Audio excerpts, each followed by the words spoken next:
அடுத்த கிளாஸில் இந்த நியூரோடாக்சிசிட்டி இதில் முதல்ல உலகத்தில் ஒரு பர்சன் யார் இதை கொண்டுட்டு வந்தாங்க, எப்படி கொண்டுட்டு வந்தாங்க, சொல்லுமா எனக்கு எப்படி கொண்டு வந்தாங்க, அவங்க என்ன ஆக்ட்ஸ் எல்லாம் கொண்டுட்டு வந்தாங்க, இது எல்லாத்தையும் பற்றியும் நம்ம டிஸ்கஸ் பண்ண போகிறோம். இப்போது நீங்கள் பண்ணக்கூடியது என்னென்னா, இந்த இந்த டாட்-ஃப்ராங்க் வால் ஸ்ட்ரீட் ரிஃபார்ம், வால் ஸ்ட்ரீட்டில் தான் அமெரிக்காவில் நடக்கக்கூடிய இந்த வால் ஸ்ட்ரீட் ஜேர்னல் ஒன்று இருக்குது. அமெரிக்கா இந்த அளவுக்கு ஃபினான்ஷியலி ஒரு வேர்ல்டு எக்கனாமிக் பவராக வர்றதுக்கு காரணமே இந்த வால் ஸ்ட்ரீட்டுடைய எஃபெக்ட்ஸ் தான். ஆனால் இந்த வால் ஸ்ட்ரீட் நம்ம எல்லாம் நினைக்கக்கூடிய எல்லாமே நல்லா நடக்கக்கூடிய இது கிடையாது. இதில் நடக்கக்கூடிய மிக மோசமான ஃப்ராடுலண்ட் ஆக்டிவிட்டீஸ் எல்லாமே மெடாஃப். நீங்கள் இன்னும் கொஞ்சம் பார்த்தீங்கன்னா you can also know about the Ponzi schemes அப்படின்னு சொல்கிறோம். தமிழ்நாட்டில் ஒரு ஸ்கீம் இருந்தது இல்லையா, ஈமு கோழிகள் ஸ்கீம். வணக்கம். இந்த ஈமு கோழிகள் scheme welcome to the CSAT 2 lecture 10. 1 லட்சம் ரூபாய் நான் இவரை நம்பி போட்டுட்டேன், மாசத்துக்கு 10,000 ரூபாய் இன்ட்ரெஸ்ட் கொடுக்குறேன்னு. இந்த படத்தில் இருக்கிறவர் ஆனால் வரல யாருன்னு பார்த்தீங்கன்னா என்ன அப்படின்னு கேட்கும்போது இவங்க எல்லாம் 2 வச்சிருக்கீங்க. ஒன்று ராடி பாஷ். வீடு எல்லாமே பிரைசஸ் எல்லாம் ராடி பாஷ் கார்னிகி மெலான்ல ப்ரொஃபஸராக இருந்திருக்காரு. இது அவரை 2016ல் ஊரை ஏமாத்துறதுக்காக என்ன பண்ணுவாங்க, அவருக்கு பேங்க்ரியாட்டிக் கேன்சர் வந்திருந்தது. பேங்க்ரியாட்டிக் கேன்சர் வந்த பிறகு அவர் த லாஸ்ட் லெக்சர் கார்னிகி மெலான்ல இதுதான் உங்களுடைய லாஸ்ட் லெக்சர்னா ஒரு லெக்சர் கொடுப்பாங்க. அந்த லெக்சர் கொடுத்த ஒரு மகா புருஷர் தான் இந்த ராடி பாஷ். ராடி பாஷ் இப்போ நம்ம பார்க்குறோம் இல்லையா, மெட்டாவர்ஸ்ன்னு சொல்லி நம்மளுடைய ஃபிசிக்கல் வேர்ல்டுக்கும் டிஜிட்டல் வேர்ல்டுக்கும் இருக்கிற வித்தியாசத்தை ஸ்லோவாக குறைக்கணும்னு நினச்சாரு. எப்போனா 1994ல். அது இப்போ தான் 2022ல் ஒரு ரியாலிட்டியாக மாறி இருக்கு. அதே மாதிரி அலைஸ் அப்படின்னு சொல்லி அட்வான்ஸ்டு ப்ரோக்ராமிங் கான்செப்ட்ஸ் எல்லாம் குழந்தைகளுக்கு புரிகிற மாதிரி டீச் பண்ணார். அவருக்கு ஓன்லி 6 months தான் லைஃப் இருக்குன்னு டாக்டர் சொன்னாங்க. 9 yearsல ராடி பாஷ் இறந்துட்டார்.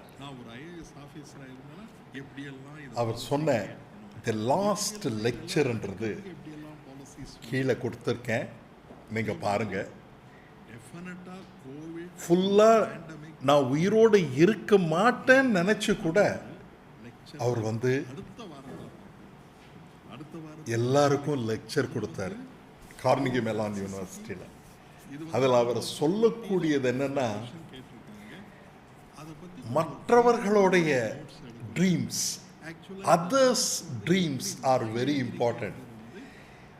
Achieving one's own dreams is very happy, but making others to achieve their dreams is one thing that will make me very happy அப்படின்னு சொல்லி சொன்னார். As an IAS officer, you will make others dreams. They should achieve their dreams.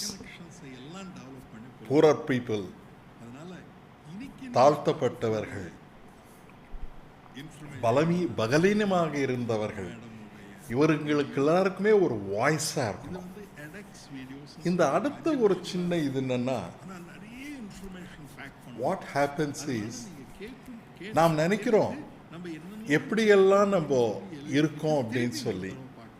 நம்ம உலகத்தை ஏன் நல்லா பார்க்குறோம்னா, நம்ம Giants உடைய ஷோல்டர்ஸில் இருக்கோம். ஏன்னா அவங்க எல்லாமே கண்டுபிடிச்சு கொடுத்ததுனால we are seeing the world in better perspective. அதனால் எப்போவுமே நாங்கள் தான் பெரியவங்க, நாங்கள் தான் பண்ணுறோன்ற நினைப்பு கொஞ்சம் குறைவாக இருக்கிறது தான் நல்லது. நீங்கள் வந்து அடுத்த உங்களுக்கு இன்னும் தேவைப்படுதுன்னு சொல்லுங்கள். நாங்களும் இது ராடி பாஷ் உடைய லைஃபுங்க. நீட்ஸை பூர்த்தி செய்வதற்கு அவர் வந்து he is a professor. Pancreatic கேன்சரில் இறந்துட்டார். அண்டு 47 அவர் இந்த லாஸ்ட் லெக்சர் கொடுக்கும்போது அச்சீவிங் சைல்ட்ஹுட் ட்ரீம்ஸ் அப்படின்னு சொல்லி one of the finest lecture, அது புக்காகவே பப்ளிஷ் ஆகிடுச்சு. அந்த வீடியோவை நீங்கள் பாருங்க. 1 hour 15 minutes வீடியோவில் அவர் வந்து how to achieve your objectives. At the same time he will also be sharing with you. He is not denying. He is not denying that he has no pancreatic cancer.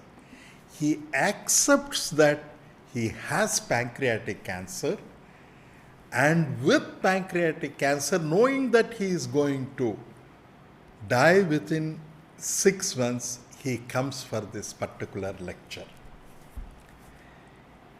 அவருடைய life, அவருடைய lectures பார்க்கும்போது you will feel extremely happy.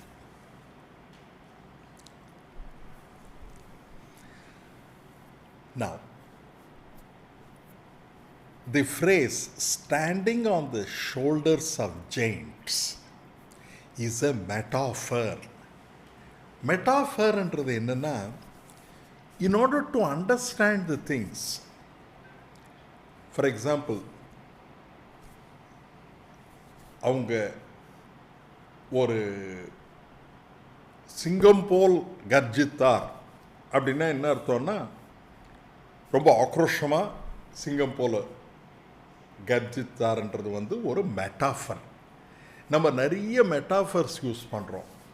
Standing on the shoulders of giants is a metaphor used by Newton. Isaac Newton இந்த மெட்டாஃபரை use பண்ணியிருந்தார். ஆனால் deep research பண்ணும்போது உம்பர்டோ ego என்ற ஒரு நோபல் பிரைஸ் வின்னர் அது பழங்காலத்திலே அந்த வேர்டு யூஸ் பண்ணியிருக்காங்க அப்படின்னு சொல்லி சொன்னார். Discovering truth by building on previous discoveries, இதுதான் லத்தீன் மொழியில் லாட்டினில் சொல்லக்கூடிய வேர்டு. அதனால் நம்ம வந்து ஃபஸ்ட்டு ட்ரூத்தை தெரிஞ்சுக்கணும். அந்த ட்ரூத்துலேருந்து நம்ம பில்ட் பண்ணுறோம் நிறைய. இப்படி தான் சயின்டிஃபிக் டிஸ்கவரிஸே நடந்தது. அதனால் இது வந்து 12th centuryலேயே சொல்லியிருக்காங்க. ஆனால் இது மிக பிரபலப்படுத்தியவர் நியூட்டன். அதனால் நான் இந்த கிளாஸில் சொல்லக்கூடியது எல்லாமே 80 to 90% அடுத்தவங்க சொல்கிறது தான். என்னுடைய அடிஷன் only 10% தான். அதனால் ஐ எம் எ ட்ராட்.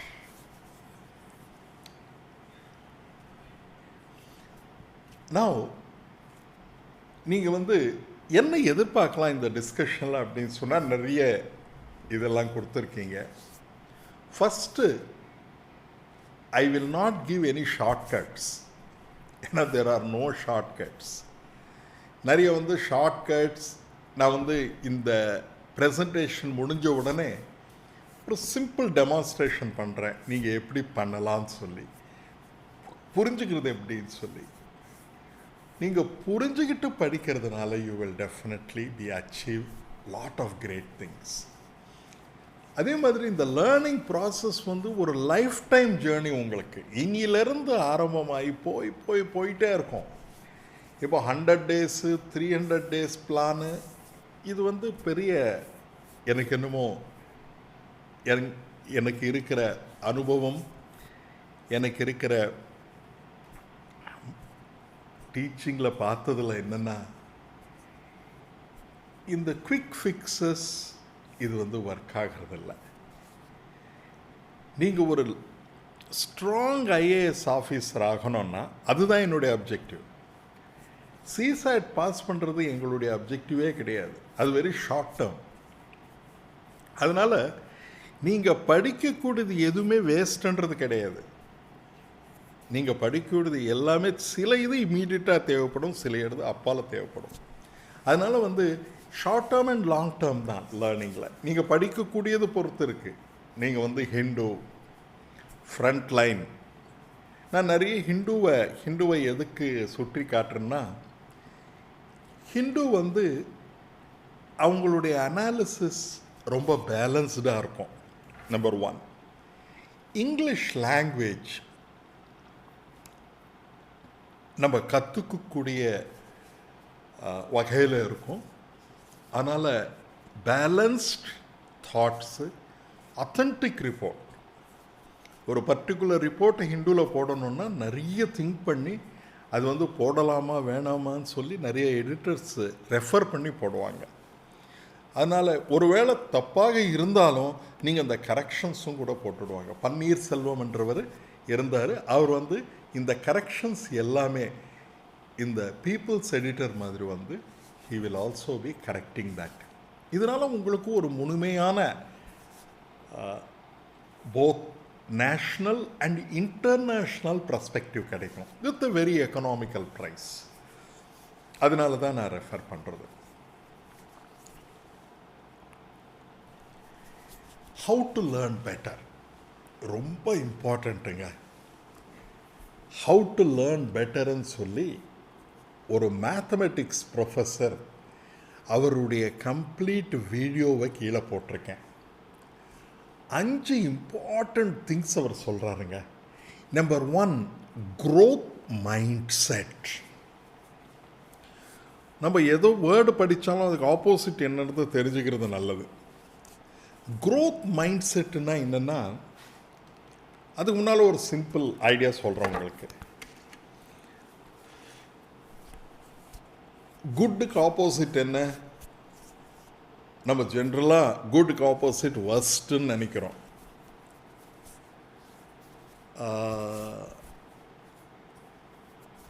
அது கிடையாது. எக்ஸலண்ட்டுக்கு ஆப்போசிட் என்ன? It is not worst, it is good. கேர்ஃபுல்லாக யோசிச்சு பாருங்கள். உங்களுக்கு 60 மார்க் வந்ததுன்னு நினச்சிங்க. As a professor I May tell you, good, improve. இதனால் நீங்கள் சந்தோஷம் அடையலாம். ஆனால் நீங்கள் எக்ஸலன்ஸுக்கு போக முடியாது. growth மைண்ட்செட்ன்றது என்னென்னா, நேச்சர் என்ற ஒரு உலகத்திலேயே one of the best Journal.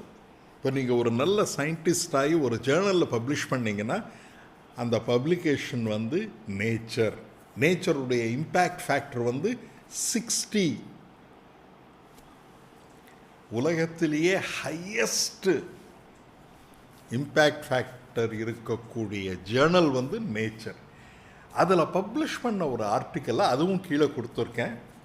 அதில் பார்த்தீங்கன்னா அமெரிக்காவில் இந்த growth mindset, fixed mind set இருக்கிறவங்கள விட growth மைண்ட்செட் இருக்கிறவங்களுக்கு நிறைய ஆப்பர்ச்சுனிட்டிஸை ஃபேஸ் பண்ண முடியறதா இருக்குது. இப்போ ஃபிக்ஸ்டு மைண்ட் செட்டுன்னா என்ன? ஜென்ரலாக இந்த கொஷின்ஸ் இருக்குது, இதை நான் ப்ரிப்பேர் பண்ணியிருக்கேன், நான் அதை பாஸ் பண்ணிட்டேன், நான் வந்து மல்டிபிள் சாய்ஸ் கொஷின்ஸ் ஒரு 4 படிச்சுட்டேன், அதனால் சாட்டிஸ்ஃபை ஆகிறது. That is fixed mind set. இது வந்து ஒரு ஐஏஎஸ் ஆஃபீஸர் ஆகிறதுக்கு இந்த மைண்ட் செட்டில் இருந்து நம்ம பண்ண முடியாது. ஏன்னா growth மைண்ட் செட் தேவைப்படுது. இந்த மைண்ட் செட்டில் என்ன நினச்சிக்கணும்? What I have to learn. இப்போ நான் லேர்ன் பண்ணிக்கிறது எந்த விதத்தில் நான் யூட்டிலைஸ் பண்ணிக்கணும். How I have to learn better, how I have to learn more. இதுதான் growth மைண்ட் செட். இந்த growth மைண்ட் செட்டை ஒரு 30 இயர்ஸ் பேக், 30 வருஷத்துக்கு முன்னால் ஹார்வர்டில் இருக்கிற ஒரு ப்ரொஃபஸர் வந்து she has given. Carol Dweck, CARLDWECK என்ற ஒரு one of the finest teachers. அவங்க எப்பாவது கம்மியான மார்க் வாங்கினீங்கன்னு நினச்சிங்க, 70 மார்க் வாங்கினீங்கன்னா யூ ஆர் நாட் எட் ன்னு சொல்லுவாங்க. நீ இன்னும் அந்த லெவலுக்கு போகலை, ஃபெயில் ஆகிறேன்ற வேர்டே சொல்ல மாட்டாங்க. You are not yet or you are yet to. இந்த எட் டு என்ற வேர்டு வந்து ரெவல்யூஷனைஸ் பண்ணிடுச்சு அமெரிக்கன் எஜுகேஷனில். நீங்கள் நினைக்கலாம், என்ன இது எட் டுன்றது என்ன? நம்ம இந்தியாவில் நம்ம வந்து பாஸாக ஃபெயிலாக தான் பார்க்குறோம். பாஸும் ஃபெயிலும் ரெண்டும் கிடையாது. நீங்கள் எட் டு, இன்னும் அந்த அட்டைன்மெண்ட்டுக்கு இன்னும் வரலன்னு சொல்கிறது வந்து has become a social educational revolution ஆச்சு. அந்த மேடம் சொன்ன பியர் நார்ம்ஸ், அந்த பியர் நார்ம்ஸில் என்னை விட இவர் நல்லா பண்ணுறாரு, இன்னும் நல்லா பண்ணலாம், அவரை விட நான் நல்லா பண்ணலாம். காம்படிஷன் கிடையாது, it is cooperation. Randy Pausch சொன்னார் இல்லையா, not only I meet my objectives, I also make others objectives also, others dreams also come true. ஒரு poor personோட ட்ரீம்ஸ் நீங்கள் ஃபுல்ஃபில் பண்ணிட்டீங்கன்னா அதை விட சந்தோஷம் உங்களுக்கு இருக்காது. அதே மாதிரி இந்த growth மைண்ட் செட்டில் ஒரு நார்ம்ஸ், இது வந்து நம்ம நல்லா பண்ணணும், நம்ம இன்னும் அதிகமாக பண்ணணும் அப்படின்னு சொல்லி நினைக்கிறது. இதில் டூ பாசிட்டிவாகவும் இருக்கக்கூடாது, டூ நெகட்டிவாகவும் இருக்கக்கூடாது. கான்ஸ்டன்ட்லி தேடல் இருக்கணும். நீங்கள் முதல்ல பண்ண வேண்டியது என்னென்னா, இன்னும் என்சிஆர்டி புக்ஸை நான் தேடிட்டு இருக்கேன்னா இட் இஸ் அ வேஸ்ட். நீங்கள் என்சிஆர்டி புக்கெல்லாம் இதுக்குள்ளே நீங்கள் 3 லெவலில் நீங்கள் இருக்கணுங்க. Basic level, mid level, top level, 3 level of learning வந்து அடுத்த கிளாஸில் எடுக்கிறேன். பட் இப்போ புரிஞ்சுக்கிற வரைக்கும், இப்போ நீங்கள் ஸ்டார்டிங் பாயிண்டில் இருந்தீங்கன்னா ஃபஸ்ட்டு கம்ப்ளீட் என்சிஆர்டி புக்ஸ் எல்லாம் டவுன்லோட் பண்ணிக்கோங்க. என்சிஆர்டி வெப்சைட்டில் ஃப்ரீயாக இருக்குது. அந்த ஃப்ரீ மெட்டீரியல் எல்லாம் டவுன்லோட் பண்ணிக்கிட்ட பிறகு அதை படிக்க ஆரம்பிங்க. நிறைய நமக்கு வந்து what is now can I have it in Tamil, தமிழில் நான் தமிழ் மீடியம் படித்தேன், இங்கிலீஷை நம்ம தவிர்க்க முடியாதுங்க. அதனால் வந்து நீங்கள் தமிழ் மீடியம் படித்தாலும் எந்த மீடியத்தில் படித்தாலும் இங்கிலீஷில் படித்து தான் ஆகணும். அதனால் வந்து நீங்கள் இங்கிலீஷ் லேர்ன் பண்ணி தான் ஆகணும். இப்போமே நீங்கள் கொண்டு வந்து ஆகணும், பேச தான் ஆகணும். எவ்ரிடே ஆக்டிவிட்டீஸில் இங்கிலீஷ் இஸ் அ மஸ்ட். இது ஒரு growth mindset. Number 2, daily newspaper படிக்கணும். ஒருவேளை நியூஸ் பேப்பர் உங்களால் முடிஞ்சதுன்னா ஹிந்து நியூஸ் பேப்பர் நீங்கள் சப்ஸ்கிரைப் பண்ணிங்கன்னா பேப்பர், அதில் வந்து லிசன்னு இருக்கும். அதை கிளிக் பண்ணிங்கன்னா அது அப்படியே ஒரு படித்து கொடுத்துடும். நல்ல அழகான ஒரு பர்சன், ரொம்ப ப்ரொனவுன்சியேஷனெல்லாம் ரொம்ப ஃபென்டாஸ்டிக்காக இருக்கும், கரெக்ட் ப்ரொனவுன்சியேஷன் இருக்கும். நீங்களும் கேட்கலாம். கேட்ட முடித்த பிறகு நீங்கள் படிங்க. நீங்கள் படித்து அந்த படித்தவரும் நீங்கள் படித்தவங்களும் எப்படி இருக்காங்கன்றது பார்த்துக்கிட்டிங்கன்னா இது வந்து ஒரு பெயின்ஃபுல் ப்ராசஸ். ஒரு நாளைக்கு 6 to 8 hours ஒர்க் பண்ணி தான் ஆகணும்.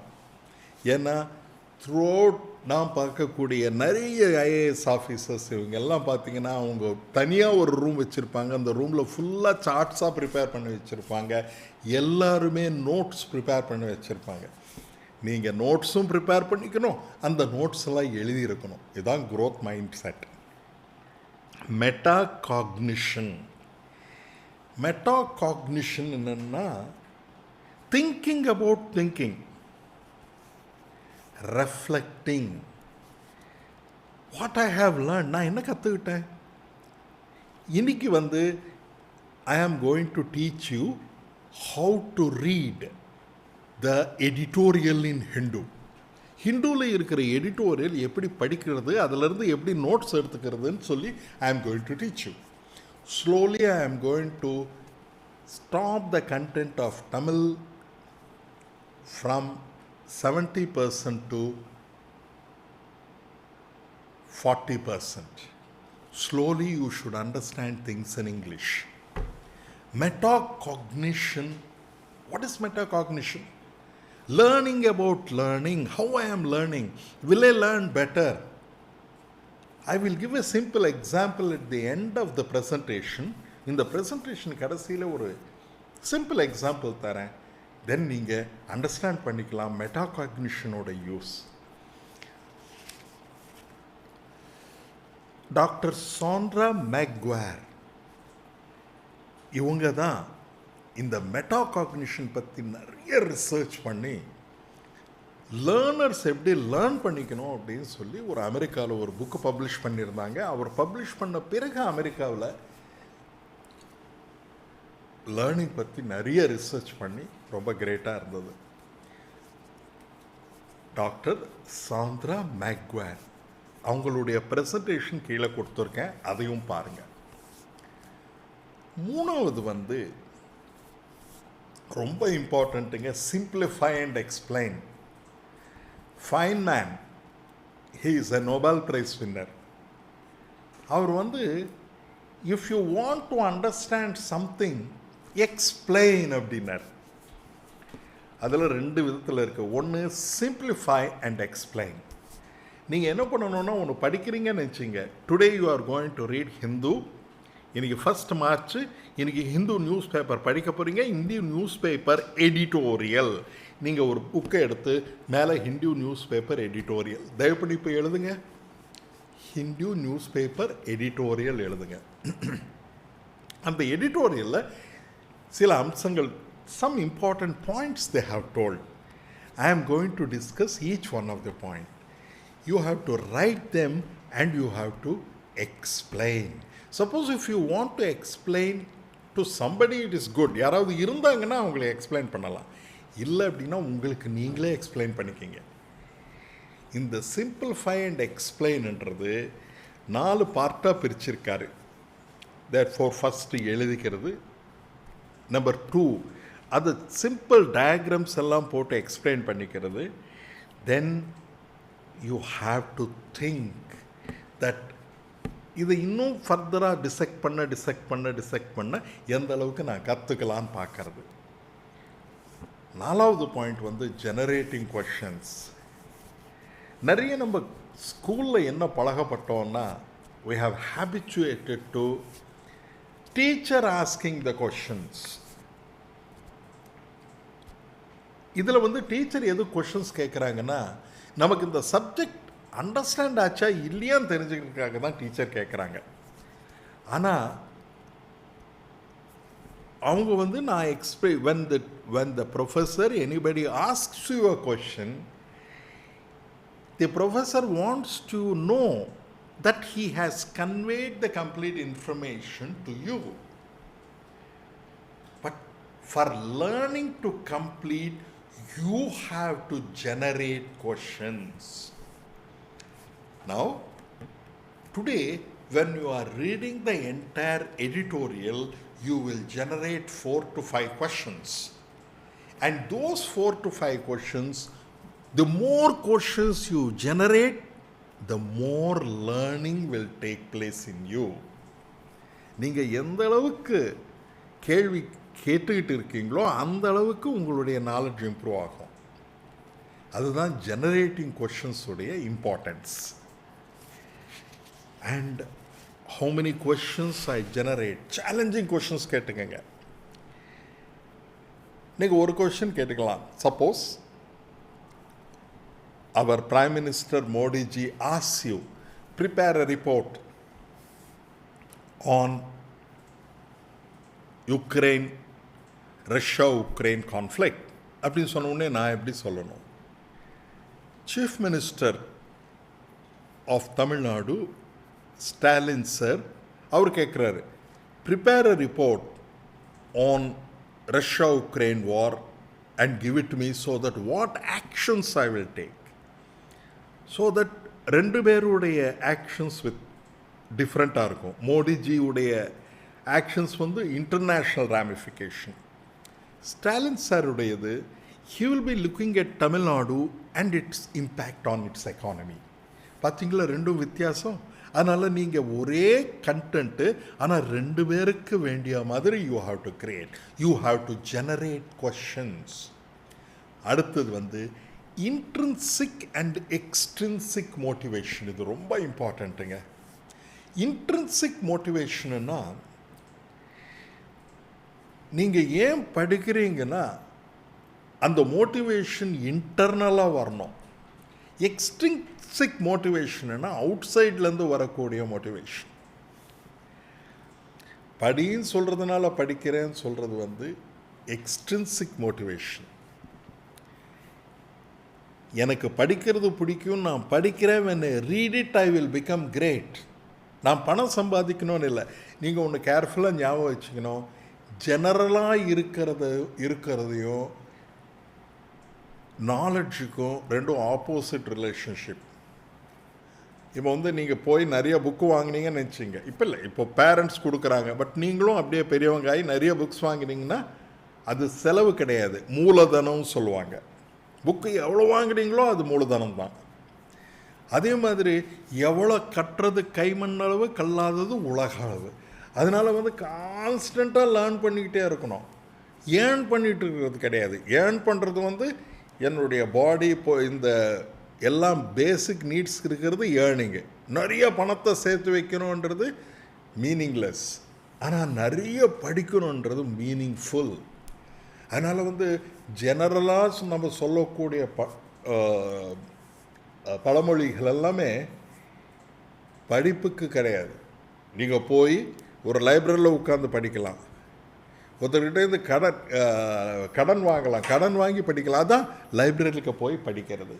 அதனால் வந்து எங்கே வேணாலும் நாலெட்ஜை போய் கேட்டு தெரிஞ்சுக்கிறது ரொம்ப நல்லது. அதனால் intrinsic motivation makes you do things better. இதுதான் லேர்னிங் பெட்டரில் இருக்கிற 5 things which the mathematics professor கீழே கொடுத்துருக்கேன். அவர் எல்லாமே ஒரு வீடியோவில் மிக அழகாக எக்ஸ்பிளைன் பண்ணியிருக்காரு.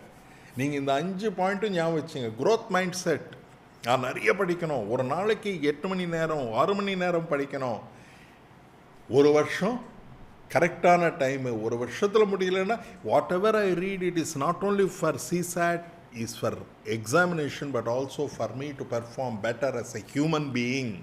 Metacognition என்னென்ன? Thinking about thinking.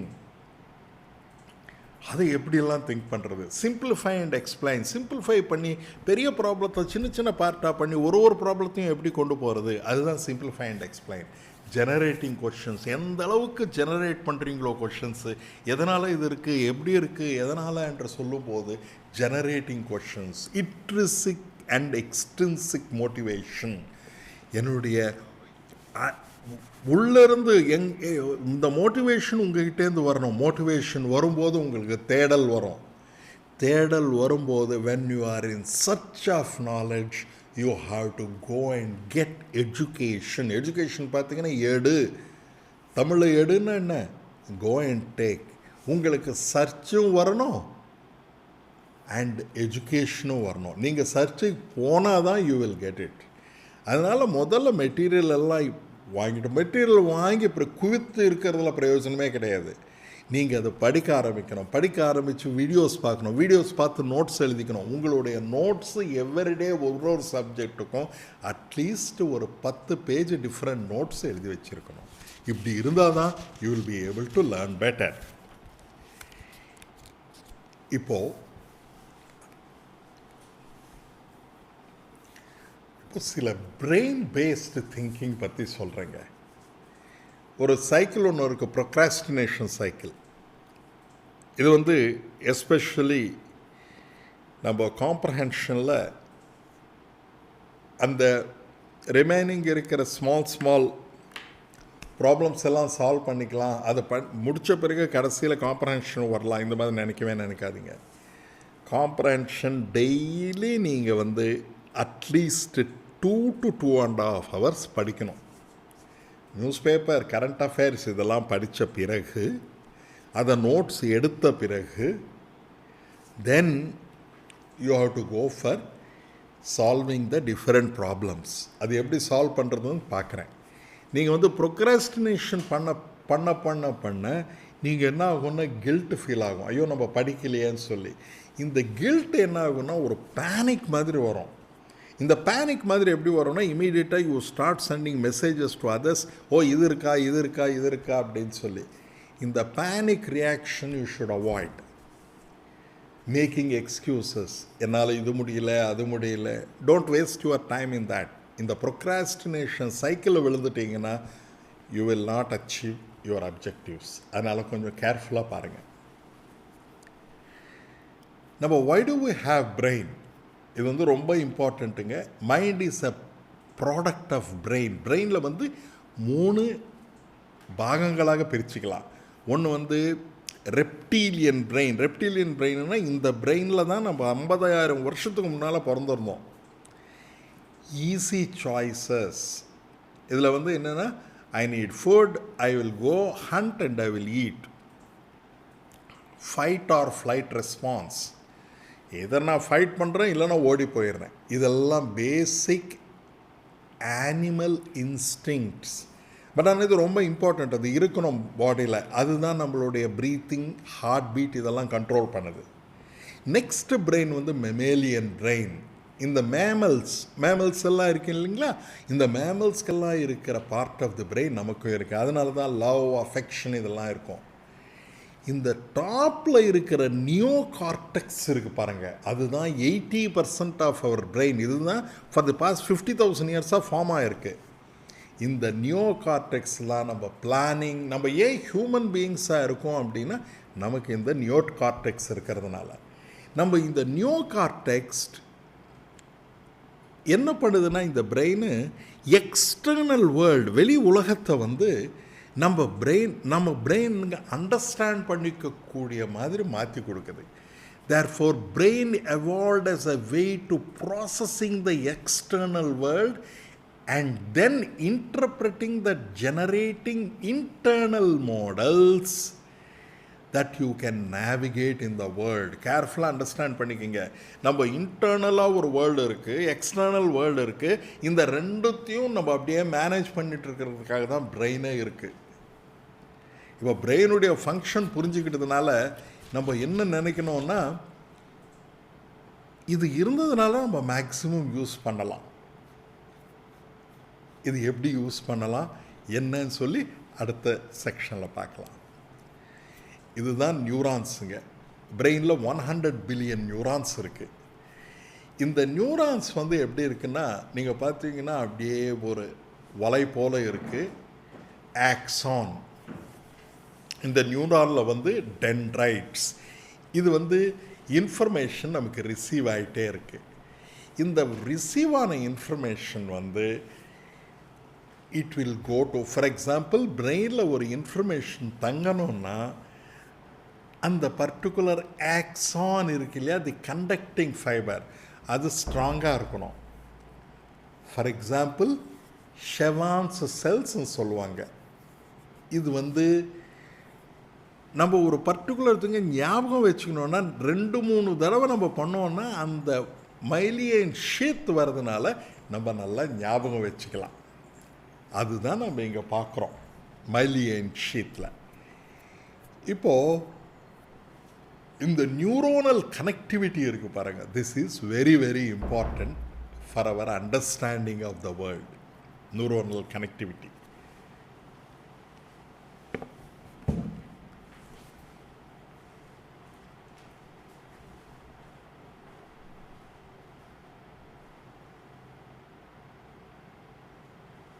நமக்கு 2 modes of learning இருக்குங்க. 2 modes of learningனா focused learning, diffused learning. நான் அதனால தான் ஒரே ஒரு ஸ்லைடு போட்டேன் உங்களுக்கு நல்லா ஞாபகம் இருக்கணும்னு சொல்லி. ஃபோக்கஸ்டு லேர்னிங்கில் you will learn few chunks of information. இன்னைக்கு நம்ம வந்து ஹிந்து எடிட்டோரியல் படிக்க போகிறோம். இது ஃபோக்கஸ்டாக எவ்வளோ நேரம் படிக்க போகிறோம்னா 25 மினிட்ஸ் படிக்க போகிறோம். இந்த 25 மினிட்ஸ் படிக்கும்போது சில இன்ஃபர்மேஷன் மைண்டில் சில சங்க்ஸ் எல்லாம் ஜென்ரேட் ஆகும். அந்த சங்க்ஸை அப்படியே உள்ளே வச்சுக்கிட்டோம்னா இட் இஸ் ஃபோக்கஸ்டு லேர்னிங். ஆனால் கொஞ்சம் அப்படியே திங்க் பண்ணி we go for diffused learning. இந்த மைண்டில் இருக்கிற இந்த மைண்டில் வந்து 6-7 சங்க்ஸ் தான் இருக்கும். அதனால வந்து ஷார்ட் டேர்ம் லேர்னிங்கில் ஃபோக்கஸ்டு லேர்னிங்கில் நீங்கள் வந்து எக்ஸாமுக்கு 3 நாள் முன்னால் ப்ரிப்பேர் பண்ணலாம் அப்படின்னா இம்பாசிபிள். ஏன்னா வந்து ரொம்ப கம்மியான இன்ஃபர்மேஷன் தான் எடுக்க முடியும், லாங் டேர்ம் மெமரிக்கு போகாது. அதனால் நீங்கள் ஃபோக்கஸ்டு லேர்னிங், டிஃப்யூஸ்டு லேர்னிங்கை கிளியராக பண்ணணும். இது 20 நிமிஷம். இது 20 to 25 நிமிஷத்துக்கு பண்ணுறதுக்கு நீங்கள் என்ன பண்ணலாம் அப்படின்னா ஒரு சின்ன டெக்னிக் இருக்குது.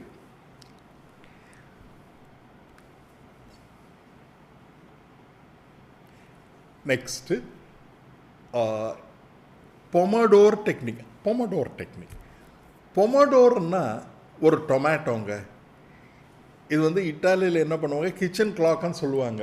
நீங்கள் வந்து உங்கள் செல்ஃபோன்லேயே பொமடோர் டெக்னிக் அப்படின்னு போட்டிங்கன்னா நீங்கள் அதை செட் பண்ணிக்கலாம். 25 நிமிஷம் ஆன பிறகு உங்களுக்கு ஒரு சின்ன ரிங்கு கொடுக்கும்.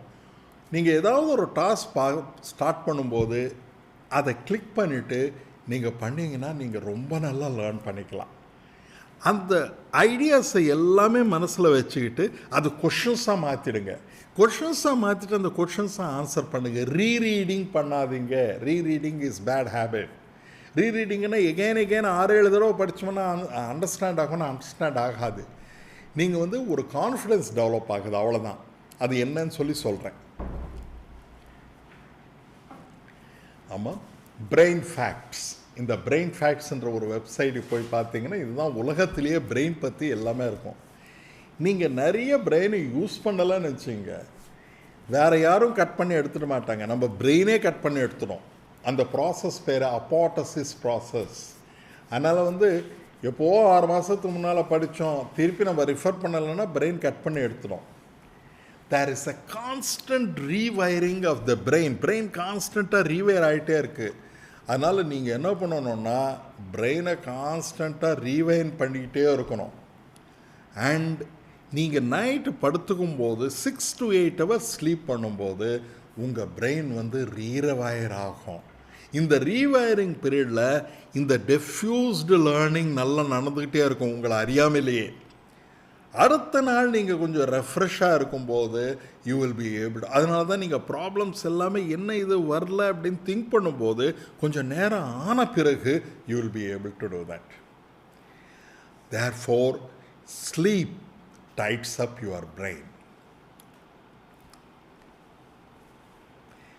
சங்க்ஸ், இதுதான் மோஸ்ட் இம்பார்ட்டண்ட்டுங்க. நீங்கள் அன்டிவைடட் அட்டென்ஷனோட படிக்கும்போது ஒரு 6-7 சங்க்ஸ் டெவலப் ஆகும் உங்கள் பிரெயினில். இந்த பேசிக் ஐடியாஸை நம்ம பண்ணுவோம். திஸ் இஸ் நோன் ஆஸ் ட்ரேசஸ்ன்னு சொல்கிறாங்க நியூராலஜிஸ்ட். அண்ட் இந்த ட்ரேசஸ் எல்லாம் வரும்போது ஒரு சூப்பர் க்ளூ போட்டுறது. சூப்பர் க்ளூன்னா ஒரு கம். இது வந்து இந்த சூப்பர் க்ளூ போடுறதுனால இது அப்படியே அட்டாச் ஆகும். அண்ட் இதுக்கு வந்து கான்டெக்ஸ்ட். இப்போ இன்றைக்கி அது எக்ஸாக்டாக இது எல்லாருமே பார்க்க போகிறோம். when we are going to do the Hindu editorial analysisல கெய்னிங் கான்டெக்ஸ்ட்னா என்னன்னு சொல்கிறேன் நான். சரியா? இதான் சங்க்ஸ். அடுத்தது அடுத்த ஸ்லைடுக்கு போகலாமா? இதே ஸ்லைடில் அடுத்த முடிஞ்சிடுச்சா இல்லையா? ஸ்லைட்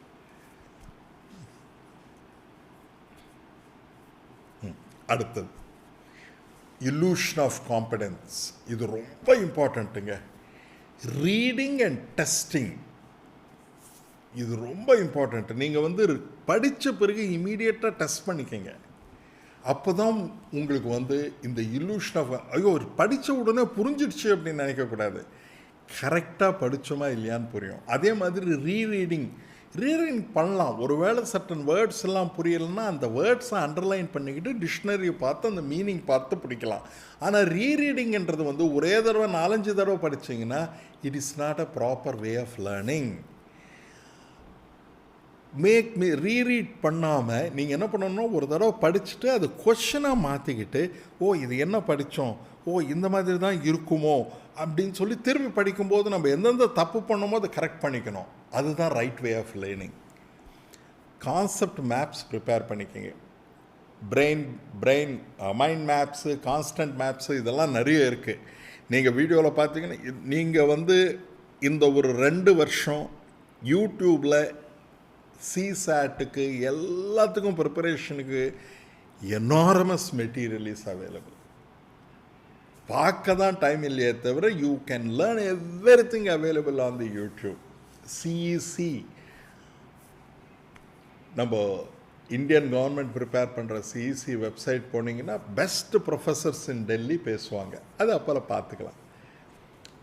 ஷார்ட் டேர்ம் மெமரியில் 4-5 சங்க்ஸ் விட அதிகமாக இருக்காதுங்க. அதனால் எக்ஸாம் முன்னால் ப்ரிப்பேர் பண்ணிக்கலான்ற நினைப்பே வேணாம்.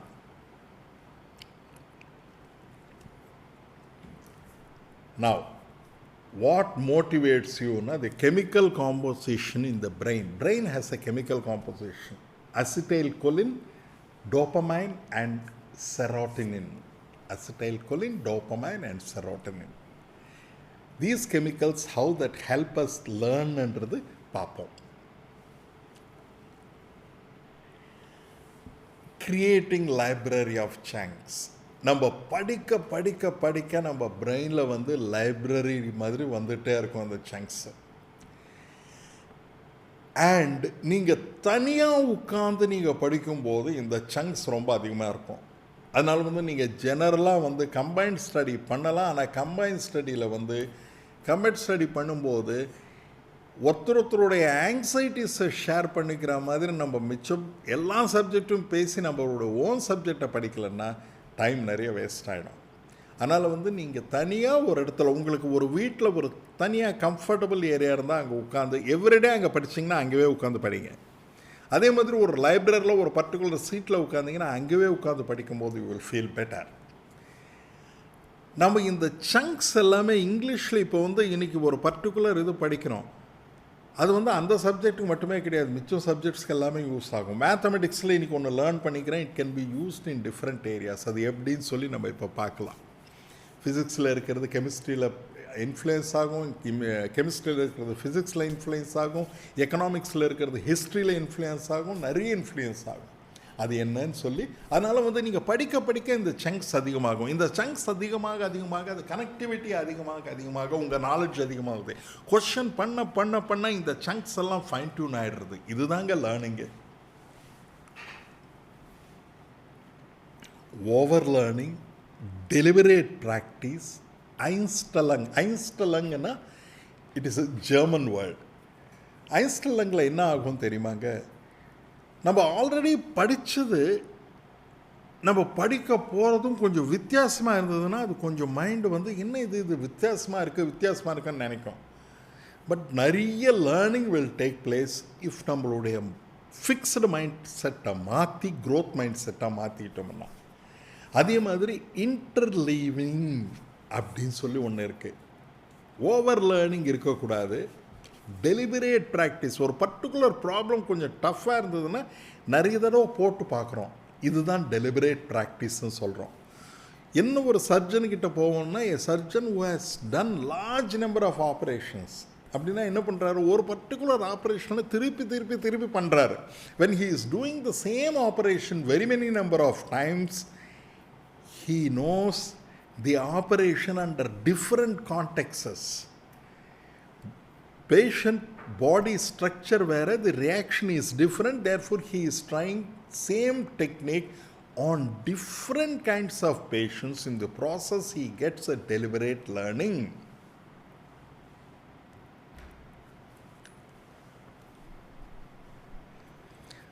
இது எல்லாமே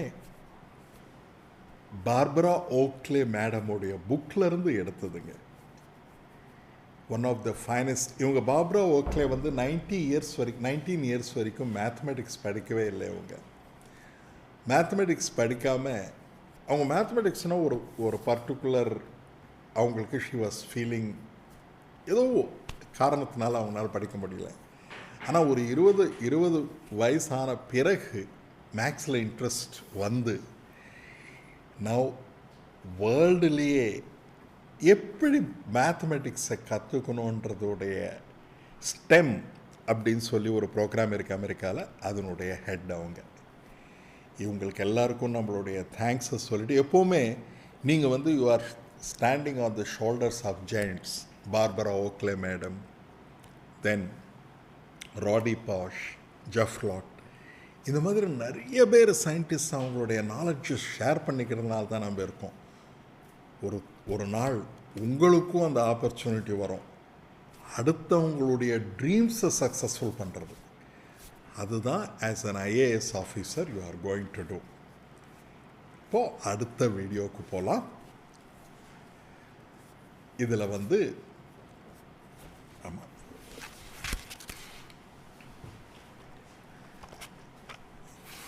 இதுக்கு நீங்கள் எல்லாமே உங்களுக்கு ஒரு டயஸ் ப்ராப்ளம்னு சொல்லி ஒரு ப்ராப்ளம் இருக்குது நம்ம சிசாட்டில்.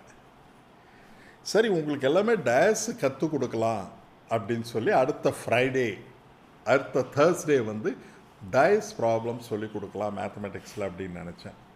சரி, உங்களுக்கு டயஸ் ப்ராப்ளம் சொல்லிக் கொடுக்கணும்னா ஆக்சுவல் டயஸே வாங்கிட்டு வந்திருக்கேன். இந்த ஒரு டயஸும் $4, $4. நீங்கள் எந்த ஒரு ஸ்மால் கடையிலையாவது விற்பாங்க. இது வந்து யோசித்து பார்த்தோம்னா, இப்போ எல்லாரும் மேனுஃபேக்சர் பண்ணுறாங்க இல்லையா டயஸை, நம்ம நாட்டில் இல்லை, through out the world manufacture பண்ணுறாங்க. இப்போது இது மேனுஃபேக்சர் பண்ணும்போது ஒரு ஸ்டாண்டர்ட் இருக்கணும் இல்லை? இப்போ ஒருத்தரும் ஒரு விதமாக பண்ணிட்டாங்கன்னா எல்லாருக்குமே ஒரு ஸ்டாண்டர்ட் இருக்காது. அதனால் ஸ்டாண்டர்ட் டை அப்படின்னா என்னென்னா, இங்கே பார்த்தீங்கன்னா 1 இருக்குது, இதுக்கு ஆப்போசிட் சைடு என்ன இருக்குன்னா 6 இருக்கும். நீங்கள் பார்க்குறீங்களா? ஆப்போசிட் சைடு 6 இருக்குது. எப்படி இருக்குது 6? ஏன்னா ஒரு சைடுடைய ஆப்போசிட் சைடு ரெண்டுத்தையும் ஆட் பண்ணோம்னா 7 வரணும். என்ன வரணும்? 7 வரணும். இதனால் ஒரு டைக்கு என்ன இருக்குது? 1, எத்தனை ஃபேஸஸ் இருக்குது? 1 2 3 4 5 6, 6 ஃபேஸஸ். இது கியூப்னா இந்த டிஸ்டன்ஸ், இந்த என்டையர் லென்த்து, பிரெத்து, ஹைட்டு எல்லாமே ஈக்குவல், அதனால கியூப். சிம்பிள். அதனால் இது வந்து கியூப். இது வந்து வெர்டிசஸ்னா என்ன? வெர்டெக்ஸ் அப்படின்னா என்ன? Vertex. What are all the vertex? இந்த அட்ஜசன்ட் சைட்ஸ்னால் இது பக்கத்தில் இருக்கிறது, இது 3க்கு பக்கத்தில் இருக்கிறது 2, 5க்கு பக்கத்தில் இருக்கிறது 4. நீங்கள் ஒரு தடவை ஃபுல்லாக இந்த டயஸை நல்லா கையில் வச்சு இதையெல்லாம் பார்த்துக்கிட்டே இருங்க. பக்கத்தில் இருக்கிறது என்ன? அட்ஜசன்ட் சைடுனா என்ன? எட்ஜுனா என்ன? எட்ஜுனா இது, இந்த சைடுக்கும் இந்த சைடுக்கும் இருக்கிறது இது எட்ஜ். இதே மாதிரி இது ஒரு எட்ஜ். எத்தனை எட்ஜஸ் இருக்கும் கால்குலேட் பண்ணிக்கங்க, போடுங்க ஒரு சின்ன பேப்பரில். வெர்டிசஸ்னா இது எல்லாமே முனைகள், வெர்டிசஸ் இது டாப்பில். இந்த ஒரு டயஸில் 6 தான் இருக்குது. 20 இருக்கலாமான்னா இருக்குது, 20 இருக்கிற டயஸ் இருக்குது. உங்களுக்கு அடுத்த கிளாஸில் ஒரு டயஸில் ஒரு ஹிஸ்ட்ரியே இருக்குது இந்த தாயத்தில். அதனால் இந்த மாதிரி தாயம் வந்து ஸ்டாண்டர்ட் டயஸ். அடுத்தது வந்து நான் ஸ்டாண்டர்ட் டயஸ். சரி, இந்த நான் ஸ்டாண்டர்ட் டயஸ் உங்களுக்கு எக்ஸ்பிளைன் பண்ணலான்னு சொல்லி நினச்சேன். நீங்கள் உங்கள் வீட்டில் இருக்கிற சின்ன சின்ன பொருட்களை வச்சே நீங்கள் சின்ன தயார் பண்ணிக்கலாம் லேர்னிங்க்கு.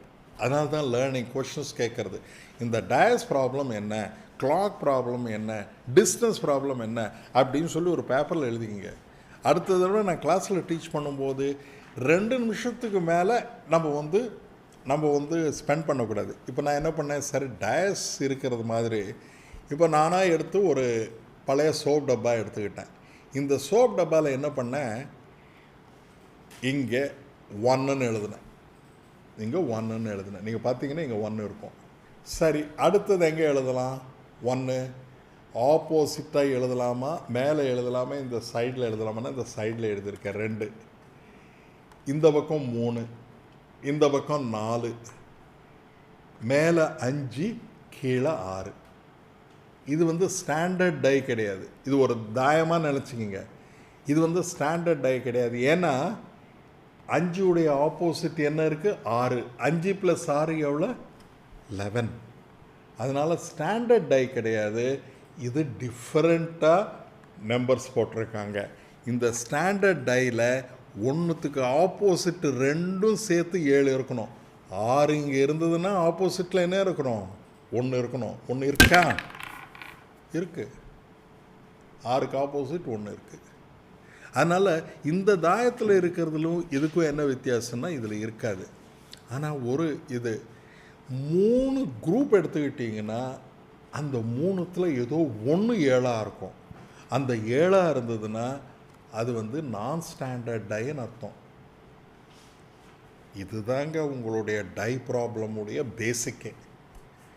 இனிமேல் நீங்கள் வந்து ஒரு தாயம் 2 தாயம் இதுவும் கம்பைன் பண்ணி பார்க்கும்போது தான் உங்களுக்கு இந்த டை ப்ராப்ளம் எல்லாமே சால்வ் பண்ணலாம். இதுக்கு காரணம் என்னென்னா நீங்கள் திங்க் பண்ணி என்கிட்ட இருக்கிற சின்ன வீட்டில் இருக்கிற பொருட்களையே நீங்கள் சின்னதாக மேத்தமெட்டிக்கல் இன்ஸ்ட்ருமெண்ட்ஸாக க்ரியேட் பண்ணிக்கோங்க. அவ்வளோதானே. இப்போது நம்ம ஹிந்துக்கு போவோமா? ஹிந்து எடிட்டோரியல் எப்படி படிக்கிறதுன்னு சொல்லி பார்க்கலாம். He says counting the costs. நம்ம வந்து இது ஹிந்து எடிட்டோரியல் டுடே, இன்னைக்கு மார்ச் 1 கொடுக்கக்கூடிய editorial.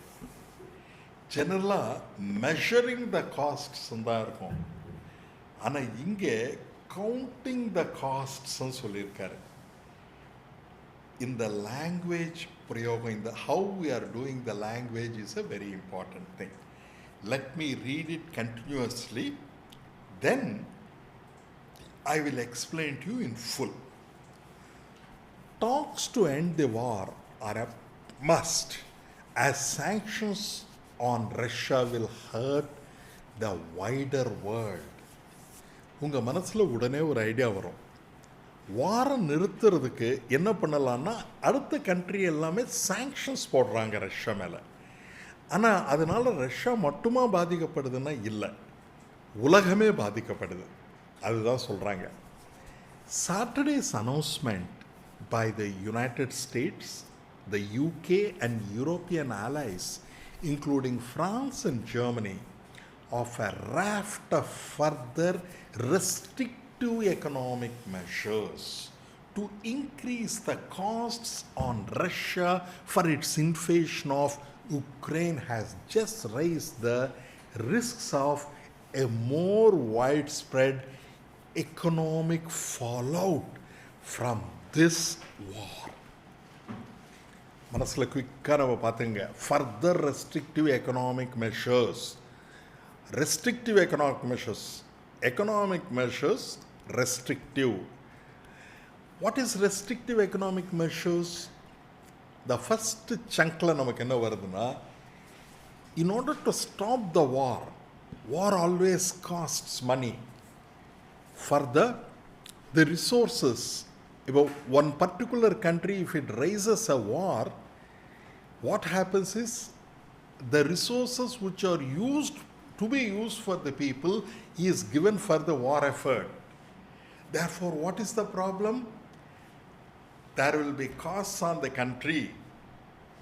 If you increase those costs for Russia, then it will go for peace process. That is the idea of Western allies. Western allies in the US, UK, Germany, France and other countries. Now, how do they do that? Russia is the second largest producer of oil in the world. And if you can make, if you read it, followed from this, further isolating Russia from international financial system, the Western allies decided to block selected Russian banks from the SWIFT, SWIFT, SWIFT messaging system used to validate and complete international payments and transactions. Now, இந்த ஒரு particular சங்கை மட்டும் எடுத்து நம்ம discuss பண்ணலாம். இப்போ என்ன ஆகுதுன்னா, நீங்கள் முதல்ல புரிஞ்சுக்க வேண்டியது ஃபைனான்ஷியல் ரெஸ்ட்ரிக்ஷன்ஸ். ஃபைனான்ஷியல் ரெஸ்ட்ரிக்ஷன்ஸ் அப்படின்னா, Russia is also an exporter of goods and services. Exporter of goods and services. நிறைய goods and services எக்ஸ்போர்ட் பண்ணுறாங்க, எஸ்பெஷலி பெட்ரோலியம். இப்போது அந்த பெட்ரோலியம் எக்ஸ்போர்ட் பண்ணும்போது அவங்களுக்கு பேமெண்ட்ஸ் வருது. இந்த பேமெண்ட்ஸ் வந்து எந்த எப்படி வருது? கேர்ஃபுல்லாக யோசிச்சு பாருங்கள். இப்போ இந்தியாவில் எனக்கு கூட்ஸ் வேணும். I need some parts of a machinery which I will fit it in a car so that I will send it in another country. Therefore, I have to buy the parts. In order to buy the parts, what? There is a shift. SWIFT. Shift system ஒன்று இருக்கு. கேர்ஃபுல்லாக பார்ப்போமா? Shift system என்னன்னு?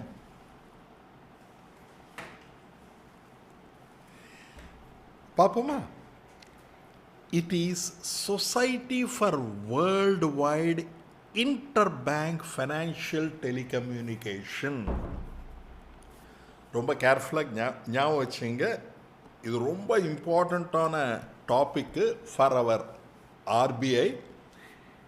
இது என்னென்னா, interbank financial telecommunication. For example, இந்த bank, நம்ம இந்தியாவில் இருக்கிற bank, IOB bank, it has to communicate with some other bank in South Korea. It may be some other bank based on South Korea. Now இந்த communication வந்து அத்தன்டிக்காக இருக்கிறதுக்காக இந்த shift என்ற ஒரு சிஸ்டமாக பயன்படுத்துகிறாங்க. இந்த ஷிஃப்ட் சிஸ்டம் சர்டன் பேங்க்ஸை தடை செய்யலாம் அப்படின்னு சொல்லியிருக்காங்க. தடை செய்ய முடியுமா? முடியும். ஏன்னா வந்து இந்த ஷிஃப்ட்ன்றது வந்து 11,000 பேங்க்ஸ், 11,000 பேங்க் உலகத்தில் இருக்கிறவங்க எல்லாருமே 200 கண்ட்ரியில் they are using shift system. SWIFT, shift system of bank. கேர்ஃபுல்லாக கவனிங்க.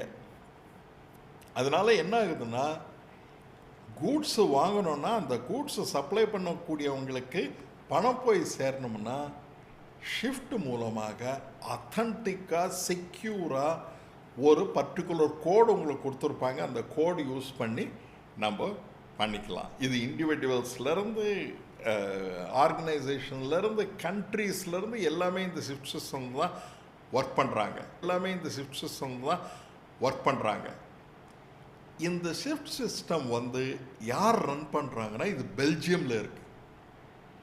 பெல்ஜியமில் எல்லா வேர்ல்டு சென்ட்ரல் பேங்க்ஸும், central banks of America, China, Russian பேங்க்ஸை தவிர இந்த சென்ட்ரல் பேங்க்ஸ் எல்லாமே சேர்ந்து இந்த ஷிஃப்ட்டை கொடுக்குறாங்க. It is a membership. அவங்க எப்படி பணம் பண்ணுறாங்க ஷிஃப்ட்டு? இந்த கண்ட்ரிஸ் எல்லாமே நீங்கள் இந்த சர்வீஸ் கொடுங்க, நாங்கள் ஒரு பேசிக் மெம்பர்ஷிப்பில் ஜாயின் பண்ணுறோம், உங்கள் ரன்னிங் காசை நாங்கள் ஏற்றுக்கிறோம் அப்படின்னு சொல்லி இந்த சென்ட்ரல் பேங்க்ஸ் எல்லாம் சேர்த்து பெல்ஜியமில் நடக்கக்கூடிய ஆர்கனைசேஷன் தான் ஷிஃப்ட்டு.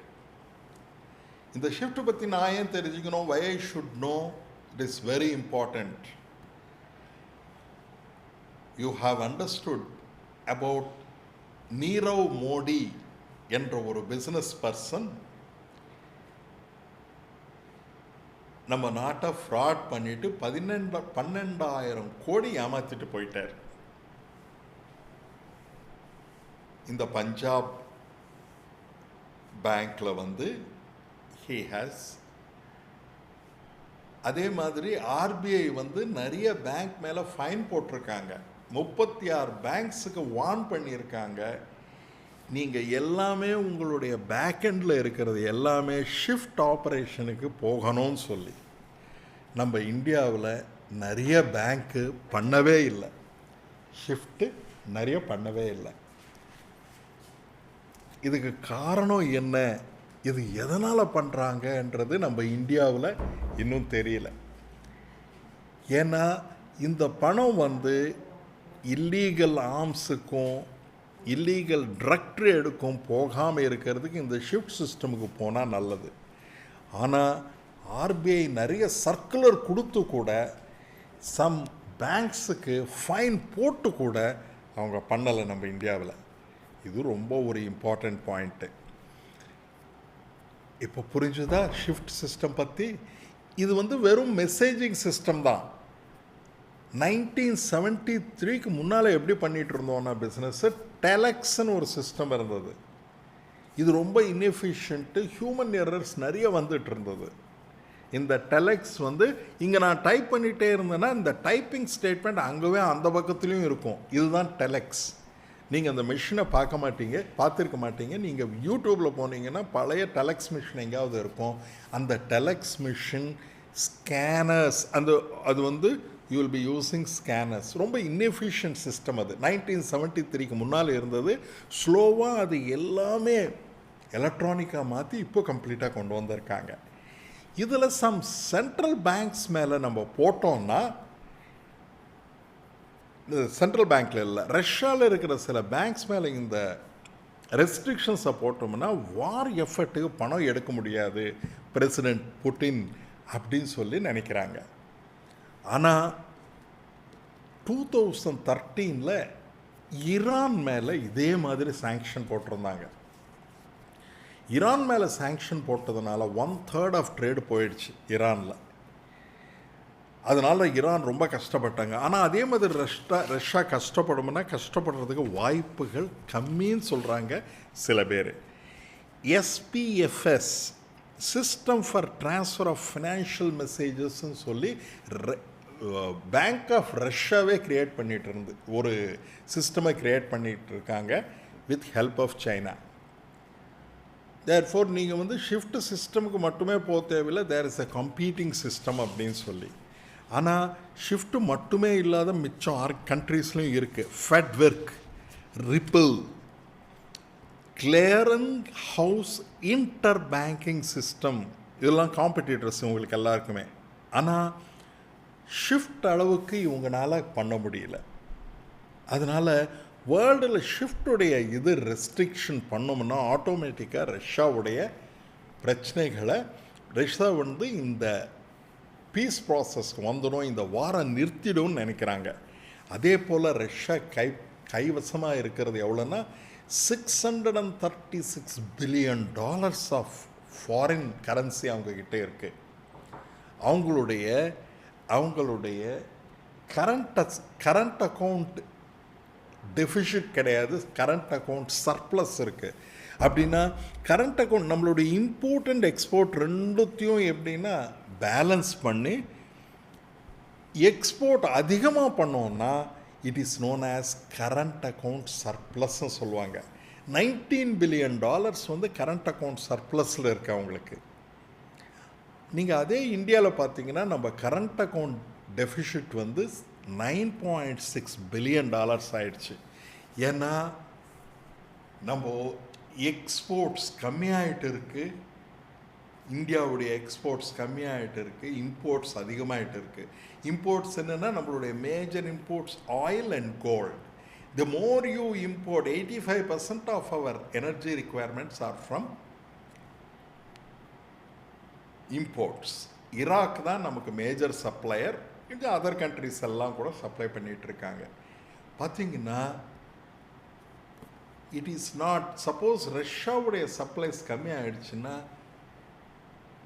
டாலர் ப்ரைஸ், இந்த பிரெண்ட் க்ரூட் ஆயில் ப்ரைஸ் ரொம்ப அதிகமாகிடும். நீங்கள் பிரெண்ட் க்ரூட் ஆயில் அப்படின்னு கேட்டிங்கன்னா இந்த பிரெண்ட் ஆயில்ன்றது வந்து த காஸ்ட்லியஸ்ட் ஆயில், ரொம்ப எக்ஸ்பென்சிவ் ஆயில். இது $104 வரைக்கும் போயிருந்தது. இப்போது திருப்பி $100 வந்திருக்கு. இந்த $100 ப்ளஸ் ஆர் மைனஸில் தான் இருந்துகிட்ருக்கு. இது 2012 $112 வரைக்கும் போயிடுச்சு. ஒருவேளை ரஷ்யா வந்து இன்னும் வார் எஃபெக்ட் இன்க்ரீஸ் பண்ணிடுச்சுன்னா இது வந்து $125 வரைக்கும் போகலாம் அப்படின்னு எக்ஸ்பர்ட்ஸ் சொல்கிறாங்க. பார்த்தீங்களா, இது வந்து $125 போச்சுன்னா நம்மளுடைய இது ரஷ்யா யுக்ரைன் வார் மட்டுமே கிடையாது, இந்தியாவை மிக பாதிக்குது. அதுதான் சொல்கிறாங்க. அதே மாதிரி இந்த வார் செஸ்ட்டு, இந்த வாருக்கு வந்து $630 billion of foreign exchange Russia கிட்ட இருக்கு. Now, Russian central bank ability to access and deploy the country's war chest of an estimated $630 billion in foreign exchange reserves. The immediate impact of these moves on Russia's economy and financial markets have been manifested in sharp depreciation of the value of the ruble.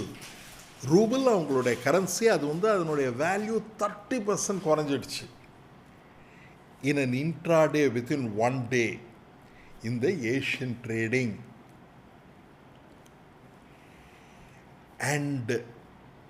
And weekend 26% weak ஆயிடுச்சு. They also forced central bank இதனுடைய interest rate பார்த்தீங்கன்னா இம்மீடியட்டாக இன் order to, இப்போ suppose நிறைய பண supply இருந்ததுன்னா என்ன ஆகும், இன்ஃப்ளேஷன் வந்துடும். இன்ஃப்ளேஷன் வந்துடுச்சுன்னா நிறைய பணம் இருக்கும், ப்ரைஸஸ் அதிகமாகிடும். அதனால் இன்ட்ரெஸ்ட் ரேட் இன்க்ரீஸ் பண்ணிட்டாங்க Russian banks to the tune of 26%. அதே மாதிரி பெஞ்ச் மார்க் இன்ட்ரெஸ்ட் ரேட் கூட 20% ஆக்கிட்டாங்க because of these controls. The highest in about 2 decades, 20 வருஷமாக இது பண்ணலை. And impose controls on the capital flows. Russia told it started stopping the capital flow out of the country. Russia's largest lender bank, SBER Bank, found its European arm facing a run on its deposits. Run on its deposits na run on the bank என்றது ரொம்ப இம்பார்ட்டண்ட்டுங்க. Suppose நீங்கள் நம்ம எல்லாரும் போய் bank கிட்ட என்கிட்ட கொடுத்த deposits எல்லாம் திரும்பி கொடுத்துட்டீங்கன்னு கேட்டிங்கன்னா கொடுக்க முடியாது. ஏன்னா வந்து எல்லாரும் ஒரே தடவை கேட்க மாட்டாங்கன்னு சொல்லி தான் அவங்க வந்து நிறைய பேருக்கு பணம் கொடுத்துருப்பாங்க. ஞாபகம் இருக்கா, பஞ்சாப் அண்ட் மகாராஷ்டிரா பேங்க்குன்னு சொல்லி ஒரு பேங்க் இருந்தது பாம்பேயில்.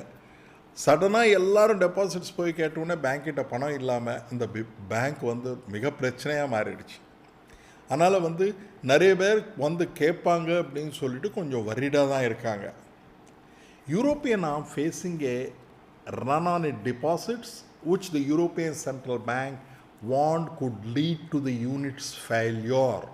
The bank will go bankrupt ன்னு சொல்கிறாங்க. Similarly, Russians, knowing that there is a big war, there is waiting in long queues outside ATM on fears of likely cash shortages. The country's citizens face the real prospect of runaway inflation. There are a lot of inflations. Runaway inflations. The runaway inflation is something which the prices will go up almost daily. But the economic costs of Vladimir Putin's unilateral decision to embark on what to be called a special military operation. He is not calling it as a war. He says that it is a special military operation to describe Russia's all-out invasion of its western neighbor last week are already being felt worldwide.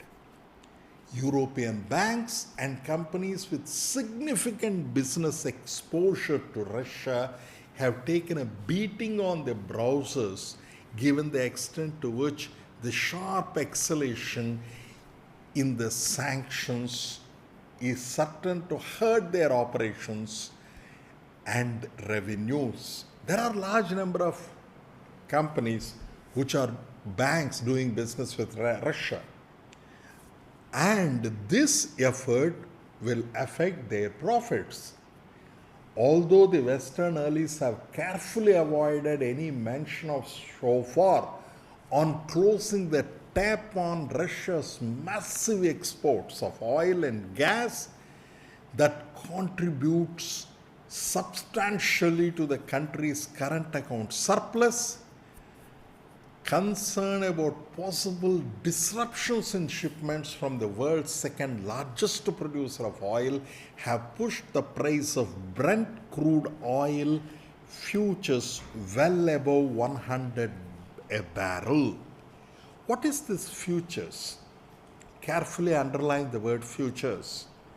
What happens is, for example, if you are an importer of oil, you will have a future date. For example, on March 31st, I need 1 barrel of oil. Therefore, what you do is, you quote a price for that. At that time, you say, whatever be the price, even if it is 150 or 125, you supply me for 100. Therefore, in the future prices, இந்த வந்து future prices கிடையாது, futures. Brent crude futures, please underline Brent crude futures.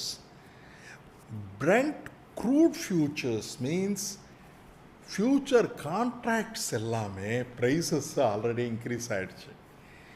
இப்போ future contract prices எல்லாம் increase ஆயிட்ட உடனே இந்த price rise, what has happened today, இப்போ at present it is running at $100 per barrel. $100 per barrel will remain for the next 6 months.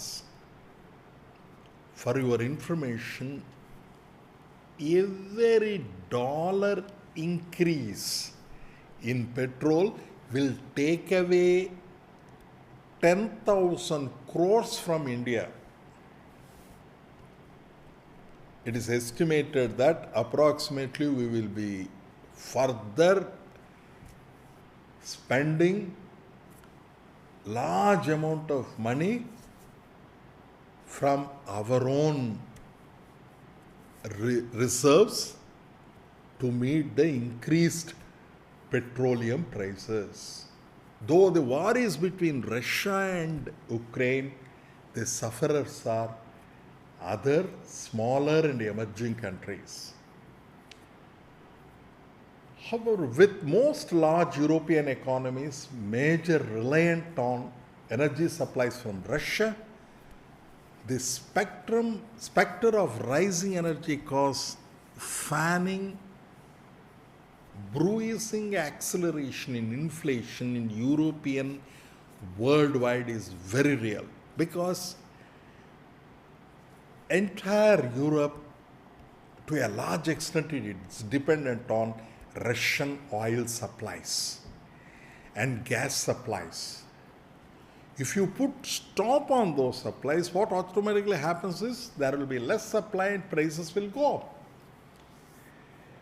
At the time when a durable recovery from a shock of COVID-19 pandemic is yet to take hold. After COVID-19, there is a big pandemic. The war initiated by Russia and the consequent sanctions on it, especially in the widened coverage countries that seek to bypass the sanctions regime, pose a challenge to the global economy that Rabobank's economists projected could be so bad as to be unquantifiable. Rabobank economists are supposed to be one of the best economists in the world. They say that it is not quantifiable, it will be so painful. Therefore, it says expedite negotiations to end the conflict or the only way forward.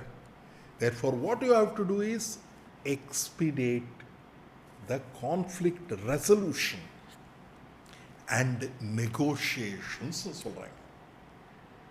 Now, if you carefully look at whatever that has been told, you will feel what are all the key words. முதல்ல இருந்து பார்ப்போமா? What are all the key words? Counting the costs. It is not just calculating the costs. The costs are enormous. And there is another key word known as restrictive economic measures. Restrictive economic measures என்ன பார்க்கணும்? Shift, SWIFT என்ன பார்க்கணும்? அந்த ஷிஃப்டை over come பண்ணுறதுக்கு இதெல்லாம் context முன்னாலே படித்து வச்சுக்கணும். ஒருவேளை படிக்கலைன்னா இனிமேல் படிக்கிறோம். தேர்ஃபோர் இதை ஓவர் கம் பண்ணுறதுக்கு வேறு மெத்தட் வச்சுருக்காங்க ரஷ்யா. அது என்னென்னா SPFS, system for transfer of financial messages. இந்த மெசேஜஸ் மட்டுமே authentic messages throughout the world இருக்கிறது இது பண்ணியிருக்காங்க. அதே மாதிரி இந்த ஷிஃப்ட் பற்றி படிக்கும்போது PNB ஸ்கேம் பற்றி பார்க்கலாம். என்ன பண்ணாங்க இந்த PNB ஸ்கேமில்? Nirav Modi, bank A, bank பின்னு இருக்குது. Bank A and bank B நம்ம இந்தியாவில் இருக்குது, அதர் பேங்க் ஃபாரின் கண்ட்ரியில் இருக்குது. நம்ம இந்த ரெண்டு பேங்க்குக்கும் இருக்கிற டிரான்சாக்ஷன் பெர்ஃபெக்டாக ஷிஃப்ட் சிஸ்டமில் இருந்ததுன்னா ஒரு பிரச்சனையும் இருந்திருக்காது. ஆனால் பஞ்சாப் நேஷ்னல் பேங்க்கில் என்ன பண்ணியிருக்காங்க, அந்த பக்கம் அடுத்த கண்ட்ரியில் இருக்கிறவங்க எல்லாமே ஃபேக் செட் ஆஃப் பீப்புள். அதில் ஷிஃப்டில் வந்ததுன்னா அந்த ஃபேக் பீப்புளுக்கு அனுப்பியிருக்க முடியாது. இவங்க என்ன பண்ணாங்க, பேங்க் ஏலேருந்து பேங்க் பிக்கு பணம் அனுப்பிச்சிக்கிட்டே இருந்தாங்க. எல்லாமே ஃபேக் டிரான்சாக்ஷன்ஸ்.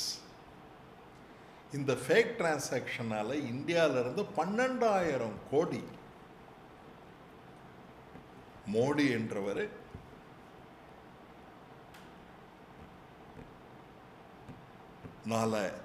நீரவ் மோடி என்ற ஒரு பிஸ்னஸ் மேன் இதை எல்லாமே திருடி இப்போ போய் வேற ஒரு கண்ட்ரியில் இருக்கார். RBI மிக நிறைய it has given lot of circulars. It has started telling banks to go for the shift system. 36 banks are still doing without proper shift system. Banks have to do that. This is one very important area. இதுதான் இதனுடைய learning.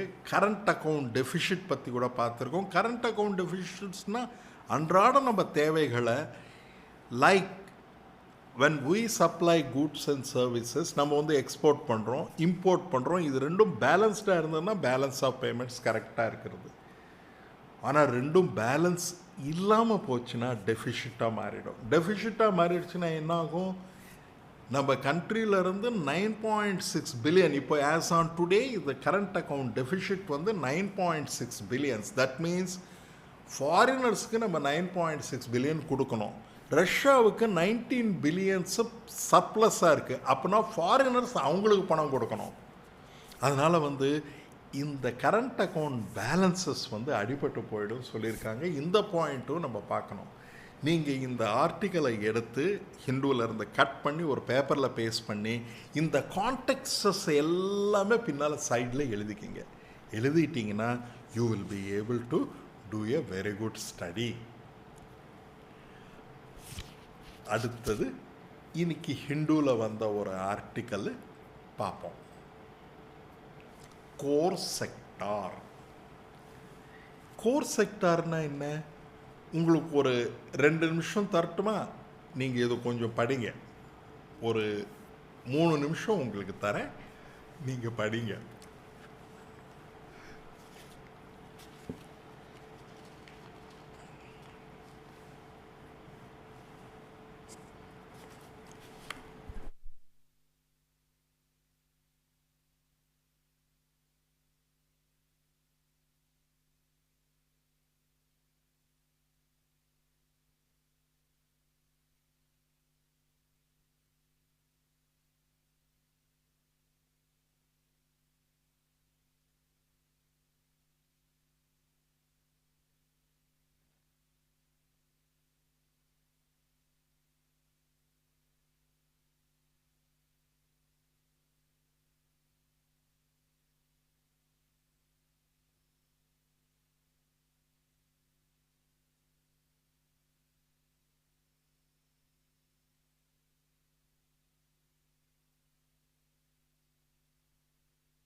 March ஃபஸ்ட்டில் வந்த ஒரு article ஹிந்துவில், ரொம்ப important ஆர்டிக்கலுங்க. Core sector growth moderates to 3.7. Cement expands 13.6%. What is this growth? Core sector compared to last year, this year it has grown by 3.7%. You all should know India has degrown. Degrown means 7.2%. நீங்க 100 rupees நீங்க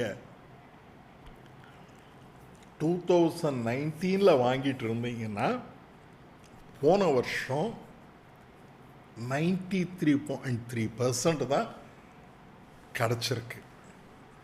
அப்படின்னா என்னாச்சு, உங்களுடைய GDP வந்து 7.2% degrees ஆயிடுச்சு. இப்போ வந்து 7.2% degrees ஆயிருக்கு. That is one thing. Number 2, core sector. For example, somebody asks you, what exactly is happening in the... Now, let us imagine that you have become a finance secretary and somebody asks you, what is happening to the economy? What will you do is, you will not take from everything available in the country. Carefully remember. First, organized sector and unorganized sector. Almost 45% of the Indian economy's GDP is by unorganized sector. And organized sector GDP only we estimate. And unorganized sector we estimate based on organized sector. What is this? The various government agencies will go and measure only the organized sector outputs, not the unorganized sector outputs. What they will do is, they will try to estimate based on, if the organized sector is growing very well, automatically unorganized sector also will grow. That is how they will measure. But here let me give you an idea. You as a finance secretary, what will you do? You look into 8 core sectors. What are all the 8 core sectors? Electricity, steel, refinery products, crude oil, coal, cement, natural gas, and fertilizers. These are the 8 core sectors. If there is any slump or sluggishness in these sectors, then you will consider that it is a setback for our country. Now, if the cement is expanding, that means construction industries are expanding. That is how we have to think. But is really construction sector expanding or not? You have to see a similar, you have to see similar export report on the construction sector. In fact, construction sector prices have started growing by 3.6%, indicate that there is a slow growth in the construction sector. During pandemic, construction sector has the greatest slump. Construction sector is the largest employer of unskilled and skilled labor. If construction sector gets affected, the entire employment of country gets affected. Now let us read this. இது மைண்டில் கான்டெக்ட்ஸில் வச்சுக்கிறோம். Core செக்டார்னா there are 8 sectors in that: electricity, steel, refinery products, crude oil, coal, cement, natural gas, and fertilizers. இதில் most important வெறும் electricity ப்ரொடக்ஷனில் மட்டுமே எடுத்து yearly monthly wise electrical production மட்டுமே எடுத்து எக்கனாமிக் க்ரோத்தோட ஒப்பிட்டு பார்க்கலாம். அது எப்போ கம்மியாகுதோ நம்மளுடைய ஜிடிபி டெஃபினட்டாக அஃபெக்ட் ஆகும்னு சொல்லி Arvind Subramanian is an economist who has told. அவர்களுடைய ஐடியாஸ் பற்றி பார்க்கலாம். இப்போ நம்ம இது படிக்கலாம். India's output from all 8 core infrastructure sectors surpassed pre-pandemic production levels this January. Pre-pandemic. Even as the pace of growth slowed marginally to 3.7 for 4.1 uptick to recorded in December 2021. Crude oil outputs continue to dip the 50th month in a row. The crude oil output கம்மியாயிட்டே இருக்கு. Even as the fertilizer production extended the contraction and 2% dip from January level. February இது. Sequentially, output of the 8 crore expanded moderately by 2% in January compared with a robust growth of 7.3% in December 2021. This was the broad-based moderation in momentum across sectors, with natural gas and fertilizers too contracting sequentially. What happens is, sequentially நீங்கள் பார்த்தீங்கன்னா before நடக்கிறதுக்கும் இப்போ நடக்கிறதுக்கும் there is a relationship. That's what he says. Steel output recovered to growth territory from 1% contraction in December, rising to 2.8 in January, while cement output recorded robust positive growth to second month in a row at 13.6 in January, after a drop in November 2021. Although 3.7% growth suggests muted impact of the third COVID wave, there is a third COVID wave, and due to that, there is an impact. ICRA, IRCA chief economist Aditi Nair said the disaggregated trend. What is disaggregated trend? இப்போ core sector எல்லாத்தையுமே சேர்த்து நம்ம பார்க்கும்போது it is 3.7 இருக்குது. நீங்கள் இண்டிவிஜுவலாக ஒன்றும் பார்த்தோம்னா டிஸ்அக்ரிகேட்டட் என்ற ஒரு வேர்டு யூஸ் பண்ணலாம். இன்னொரு வேர்டு கிரானுலர்னு ஒரு வேர்டு யூஸ் பண்ணலாம். கிரானுலர்னா மோர் ரொம்ப நுண்ணிப்பாக கவனிக்கிறது. Slightly less encouraging. 3.7% is good. இது ப்ரீ பேண்டமிக் லெவலை விட 3.7%. அப்போனா 2 இயர்ஸுக்கு முன்னால் விட 3.7% மந்த்லி பேஸில் நல்லா இருக்குன்னு நினச்சா கூட இது அந்த அளவுக்கு என்கரேஜிங்காக இல்லை அப்படின்னு சொல்கிறாரு. Coal and steel recorded a slowdown in the year-on-year performance in January relative to the previous month. Coal and steel, they are the basic engines of economic growth. If both of them are coming down, economy is likely to go down.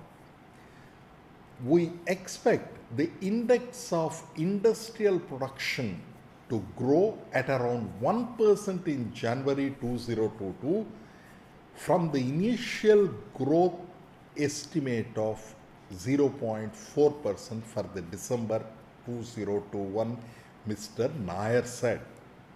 The core sector accounts for 40.27% of IIP. Coal production grew by 8.2 in January, while petroleum refinery output rose to 3.7%. Now, Mr. Nair, what he says is, there is another index. Whenever you are becoming, you have joined finance department, therefore you will see core sector, but core sector alone is not sufficient. There is another index known as index of industrial production. இந்த index of industrial ப்ரொடக்ஷனில் என்னென்ன components, இதில் வந்து core sector காம்பனண்ட்ஸு 8 sector பார்த்துருவோம். இந்த index of industrial ப்ரொடக்ஷனில் manufacturing sector, mining sector and electricity sector 3 group பண்ணியிருக்காங்க. அதில் மேனுஃபேக்சரிங் செக்டரோடைய பர்சன்டேஜ் எவ்வளோன்னா 77.6%, மைனிங்கோடைய என்னென்னா 14.4%, அண்ட் எலக்ட்ரிசிட்டியோட பர்சன்டேஜ் என்னென்னா 8%. இப்போது அந்த குரூப்பில் வந்து கோர் செக்டார் இதெல்லாம் ஒரு குரூப் பண்ணியிருக்கோம் இல்லையா. இந்த இண்டெக்ஸ் ஆஃப் இண்டஸ்ட்ரியல் க்ரோத்தில் மேனுஃபேக்சரிங் செக்டாருக்கு 77.4% இருக்குது. நீங்கள் க்ரோத்து நல்லா இருக்கணும்னா ஃபஸ்ட்டு வந்து இண்டெக்ஸ் ஆஃப் இண்டஸ்ட்ரியல் ப்ரொடக்ஷனில் க்ரோ ஆகிருக்கணும். ஏன்னா இந்த கோர் செக்டார் எல்லாமே ஆட் பண்ணிங்கன்னா அதனுடைய காம்பனண்ட் இந்த இண்டெக்ஸ் ஆஃப் இண்டஸ்ட்ரியல் ப்ரொடக்ஷனில் 40% வந்து core sector, 60% others. Therefore manufacturing sector is not doing well. அதனால் you have to compare with ஐஏபின்னு சொல்கிறார். இதுதான் கோர் செக்டாருடைய க்ரோத்து. இப்படி தான் நம்ம அண்டர்ஸ்டாண்ட் பண்ணிக்கணும். இதே மாதிரி இந்த கான்டெக்ட்ஸை எல்லாம் அண்டர்ஸ்டாண்ட் பண்ணிக்கிட்டிங்கன்னா you will be able to do very well in your reading of Hindu newspaper. சரியா? Thank you very much. இன்னொரு இது கூட போட்டிருக்கோம். அது வந்து அடுத்த கிளாஸில் நான் பண்ண போகிறேன்.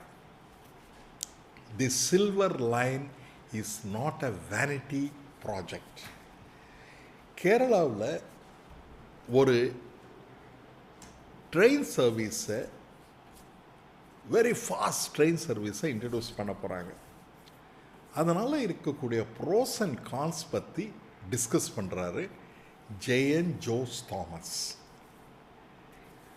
இதை வந்து நம்ம என்ன பண்ண போகிறோன்னா அடுத்த கிளாஸில் ஆர்டிக்கல் ரீடிங்க்கு வச்சுக்கலாம்.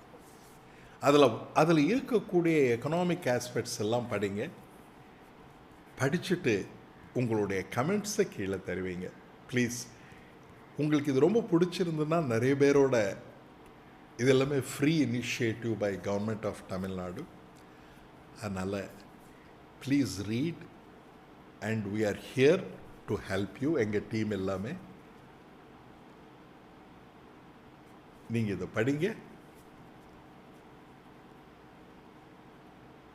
And it is written by a professor of economics at IIT Delhi. நம்ம இந்த பேரெல்லாம் ஞாபகம் வச்சுக்கிறது ரொம்ப இம்பார்ட்டண்ட்டு. இது எப்படி படிக்கலான்றது அடுத்த கிளாஸில் பார்க்கலாம்.